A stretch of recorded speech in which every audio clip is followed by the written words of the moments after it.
Hi guys, so today we're going to be redesigning a brand identity. This is a real client. It's for my partner's dad. He owns a merchandise store similar to Forbidden Planet, Be More Geek if you live in the UK. But he also sells Gothic ornaments, military service mugs, because he used to be in the army. So we already kind of have a creative direction sorted. We decided to go for this mood board here. This has some lovely custom serif typography with an emphasis on stickers and illustrations to represent all of the different niches that he kind of caters to.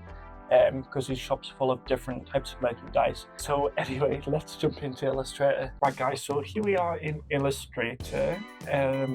So this is the mood board. I've brought it in here just for reference, just so I don't have to keep going back to the brand presentation document. I have also done some illustrations already, just because it's easier to do them on paper with a pencil rather than bring it in here first. But you can kind of see the idea I was trying to go for. So my idea was taking the K from crazy and putting it into sort of letter mark. Where is it? With the G. I think this one kind of worked out quite well. So you've got the kind of base of the K there, but then the kicking bits, the kicking kind of go off and make a G shape on their own. I thought that was pretty cool and something that I wanted to develop. But then I also want a big word mark kind of like this, where all the letters kind of fit into each other quite nicely, but they're a bit disjointed. Yeah, we'll just see what we can do. Oh, and just for reference, this is the current logo that they have, which doesn't really tell me anything about the business. It's very simple, almost corporate. So, yeah. So, what I want to start with, I think, is going to Adobe Fonts or Google Fonts and looking for some typography that I can easily manipulate with the pencil tool. Just change it up a bit, so we can get kind of the feeling that we've got in the mood board. Yeah, so I'll find some type. I'll be right back. Right guys, that actually didn't take too long. I did find some fonts that I really like that kind of match the direction of the mood board. So first we have Marvin, and then we have Peachy Keen, and then we've got what's that? Postino Standard. To be honest, looking at Postino Standard, it's a bit too serify already. I just want to kind of add custom little serif elements on the end of them.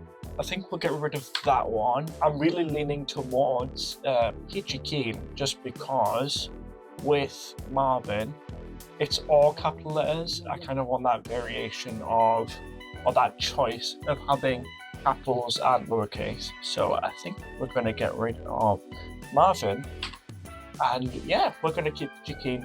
So now that we've got the font, what I want to do is just kind of start with the letter mark first and do the word mark later, because if we can make that custom K with the G attached to it, then we can use that same K in the letter mark or in the word mark itself.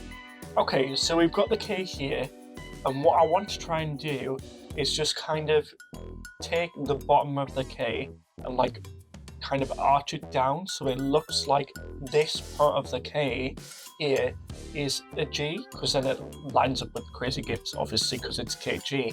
And I just think that would be a fun way to make a little letter mark. So, yeah, let's go. So if I just bring this down here, I'm gonna move that in. Get rid of these bits, that topping, and already you can see it's kind of looking like how I want it to. But yeah, we'll just keep going, try and get it to the best way that we can. So I do kind of have it here how I want it to be, but I think it might sell the illusion better if it had a bit of white space in between that, so you can tell it's kind of separated, so you can see the G better, because now that I'm looking at it here, I can't really see the G in that shape. But if I put a very tiny bit of white space in there, it might better sell the illusion. So yeah, we're going to do that, and then we're going to come back and see how it looks.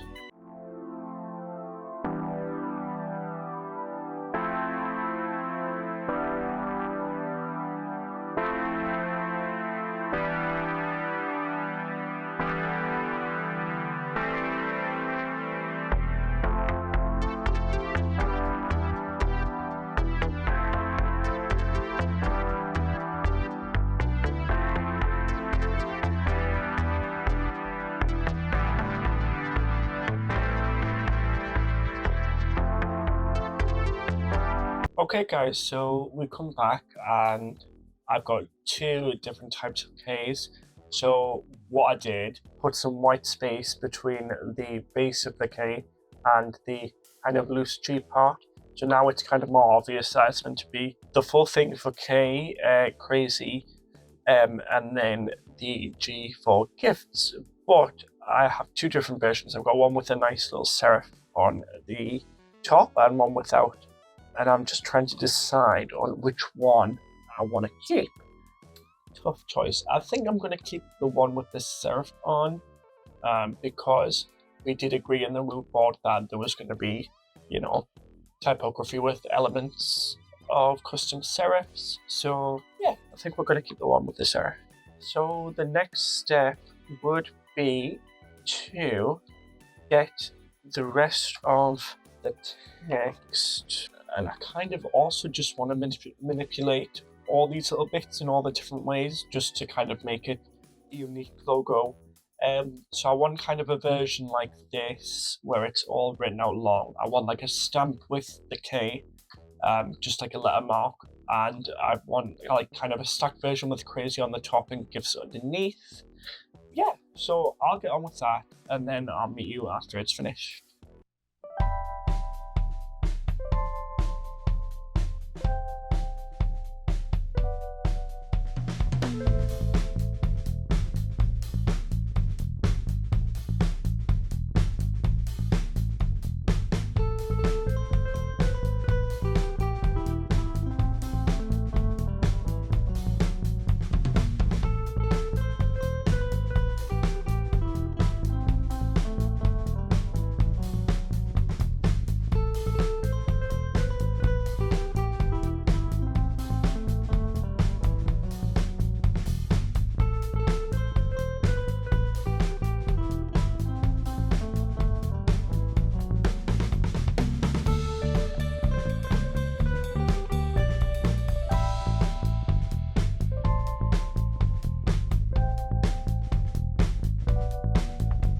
So it is the next day, and I did spend way longer than I thought I would making this word mark for crazy gifts.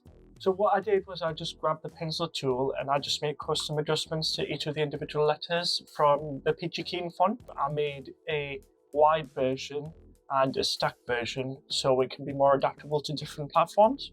The Y and the R have these elements of kind of lifting up the A to Z because the client wanted that element of community. So I thought like lifting up the individual letters would show that kind of helpfulness that the store kind of tries to show. And then for the gifts part, I added this custom little extrusion onto the I, which kind of like connects the F and the T and the I all up together, which kind of again shows that kind of community aspect. Kind of looks like everyone's kind of holding hands. Right, and then for the stacked version over here, I think my favorite part is the Y that kind of goes down into the S on gifts. I did this because it kind of looked like someone was sticking their tongue out, which ties into the laughter aspect that the client wanted. But overall, I think I've captured the vibe of the mood board quite well for the logos. It's definitely got that element of playfulness, and it doesn't seem too professional or too corporate, which is quite nice. This kind of logo definitely tells me a lot more about Crazy Gifts than the original one does over here. It's definitely got a lot more personality. So after doing these two, I kind of want this one to be more of like an emblem. So I'm going to put it in kind of like a stamp / sealed circle with like Crazy Gifts around the edge, possibly including their slogan, which is Truly Gift Delicious, which I think is a bit cheesy, but hey ho, he likes it. Say that one fast 3 times. Truly Gift Delicious, Truly Gift Delicious, Truly Gift Delicious, Truly Gift Delicious. Yeah, I think I might crack on with that, and then I'll show you the process in a time lapse, and we'll come back when it's finished.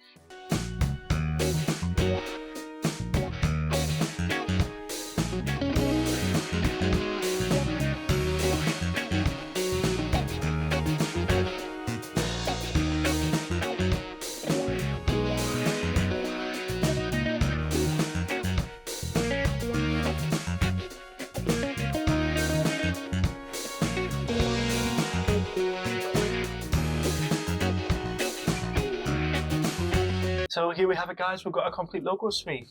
We've got this new stamp submark here. Just took the K and put it into the stamp sort of like seal shape.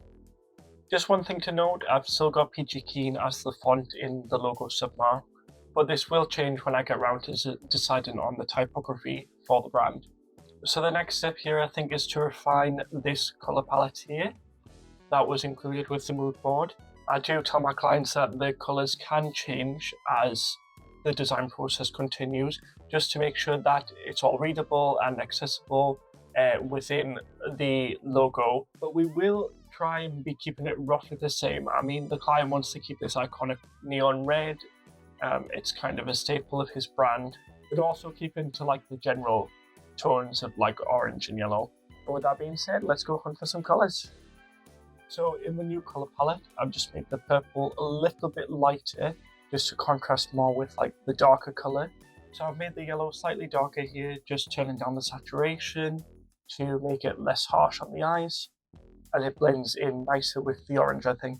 And then the only other thing I did was make this creamy color a bit brighter, just to give it more contrast with all of the other colors. Okay, so now that we have our color palette selected, it's time to choose some typography.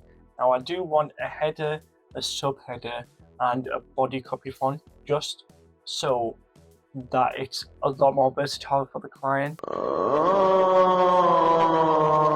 So guys, I went ahead and picked out a font set. As you can see, I did try a lot of different combinations, but I eventually landed on this one. So this one is, how do you say that? Chicle Regular. We've got Rum Raisin, and we have, oh, let me click that. Right, and then we've got this one, which is Cum Sans. I'm not sure how to pronounce it, but yeah. So overall, I think the fonts that I picked out definitely showcase the vibe that was in the mood board. Bit loud, bit playful, bit boisterous. Not too in your face, but also making a bit of a statement. So the next step, I think, is to move on to making some illustrations. So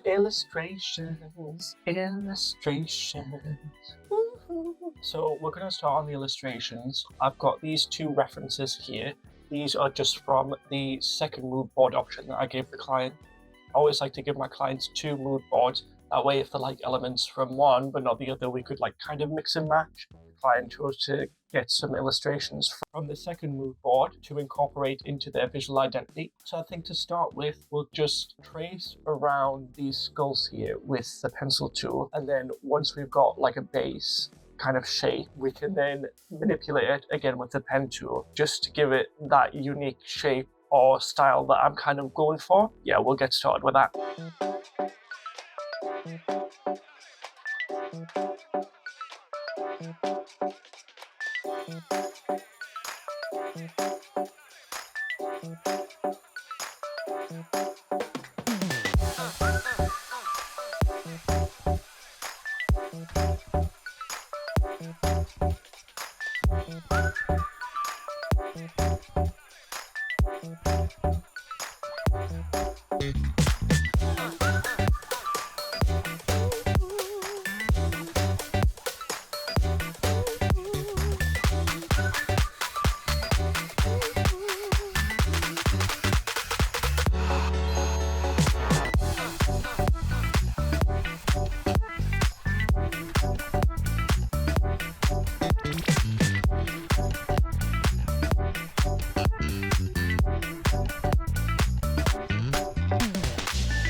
And guys, look at that, the pattern is complete.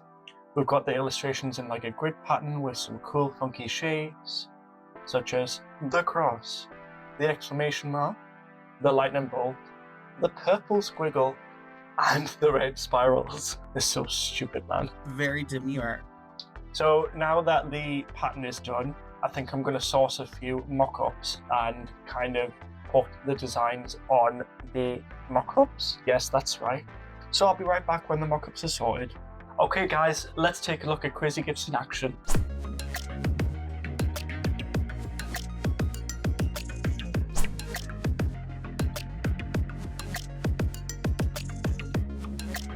Guys, I'm super proud of how this brand identity turned out. It's been really fun to make. I think my favourite bit has to be the little pattern. The way the characters bounce off each other is just so playful. I really feel like I've hit the nail on the head with what the client wanted with this one. Now, I do have to apologise if this video was quite bad. It is my first YouTube video after all, so you'll have to bear with me in the coming videos while I learn and adapt. But on a whole, I'd say I had a lot of fun. 1, making the brand identity, and 2, making this YouTube video. I'm sure there'll be many more to come in the future. And with that guys, have a nice day and I'll see you later. And never stop having fun with design.